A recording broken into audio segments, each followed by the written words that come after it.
This is a real short one about presence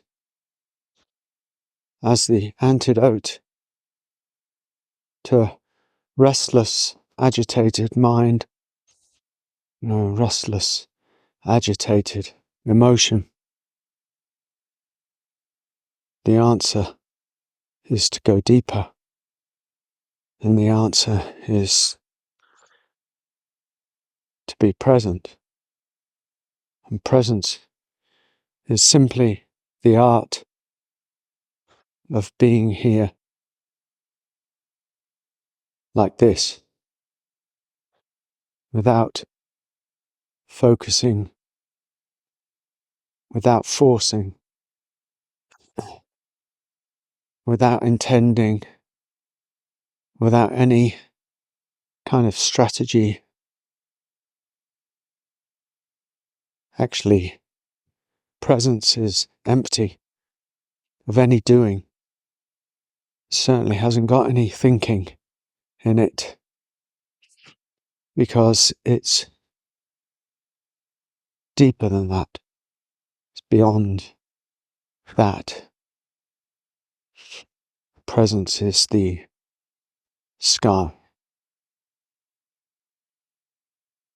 in which the clouds come and go, and the clouds coming and go. As I've said before, the sky doesn't reach for the clouds, and it doesn't try and get rid of the clouds, or erase them, or fight with them. It's simply the sky. What I've noticed in my own life, because now this presence is innate, I would say, it doesn't go away. Nothing happens to it. It's always here. And doesn't require any effort. But I know, for instance, when I started going to the Vipassana meditations, the 10-day meditations, known as Vipassana, if you haven't come across them, they're 10 days sitting with a lot of other people for a long time, for long periods, without doing anything, paying attention to sensations that arise.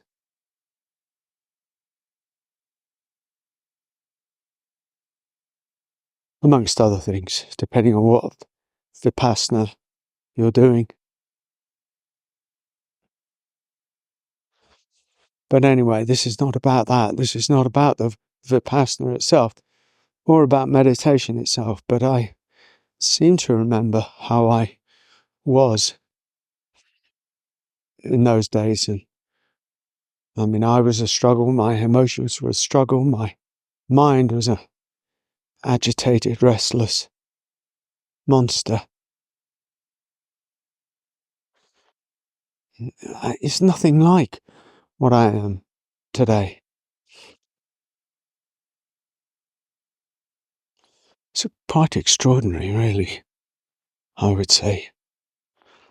It was almost like from now, from where I am now, it seems as though there was like that Kavi, that mind, it's like somewhere way up on the surface, flapping around, trying to do it. Way up, look, up there somewhere. Way up there somewhere. That was me, trying to do it. Trying to meditate. Trying to be still. Trying to let go. Trying.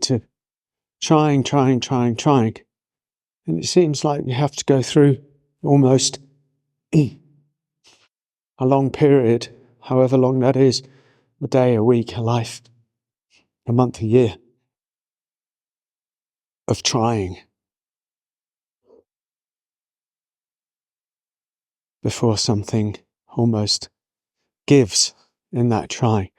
It's like eventually if you pull on a rubber band, if you pull on elastic band or something for long enough, eventually it's going to break. And that's like trying. That's what we do. That is trying. And there's nothing wrong with the trying, because we need to try until we reach a threshold. That's why, it's not about kind of thinking. It's not about strategizing. It can be, let's just say, in this particular conversation, it can be about trying as hard as one possibly can to be present. And then you go off and you're present, and as you go off and backwards and forwards, you lose it. And it's agony. If you're anything like me, meditating, or this thing of trying to be present, was sheer, untold agony to me. And I would say I just failed endlessly. And yet, in that failure, in that lack of it, were the roots of this, with the roots of, all the seeds, let's say, of the presence that is now. And I would say that back then I had no idea that that this presence would be so effortless, so natural.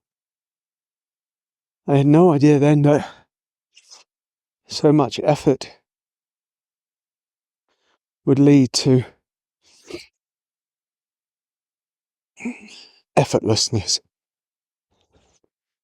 It's almost like a continuum, although I don't know about that, but that's extraordinary, right? That, so much trying, wanting, longing, trying to get it right.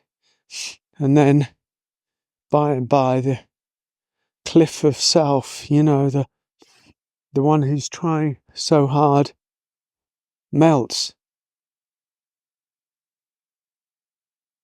dissolves, dissipates, dies into the natural, effortless ocean. Really very extraordinary. So, if that speaks to you in some way, that if you're doing all this trying and thinking that you aren't trying hard enough, or you're getting it wrong, or you're tired of all this trying, and surely, these teachers and stuff say it's effortless, or you should stop trying, or anything like that, I would say, I'm not sure. Trying is noble. Wanting to get it right is noble. And maybe there's a threshold there that you reach, where the band is so tight or something, or you reach the end of the line and something surrenders, something gives, something yields, something goes, oh God, I'm done with this. And in that moment, this kind of almost a bifurcation point, a point at which something changes. And it's not you who makes it change. It changes. And that change has nothing to do with you, in a sense. This is a phenomenon, kind of a bifurcation point, where almost you reach the end of one paradigm of yourself, and there's nowhere else to go. I'm done. Nowhere else to go. What now, God?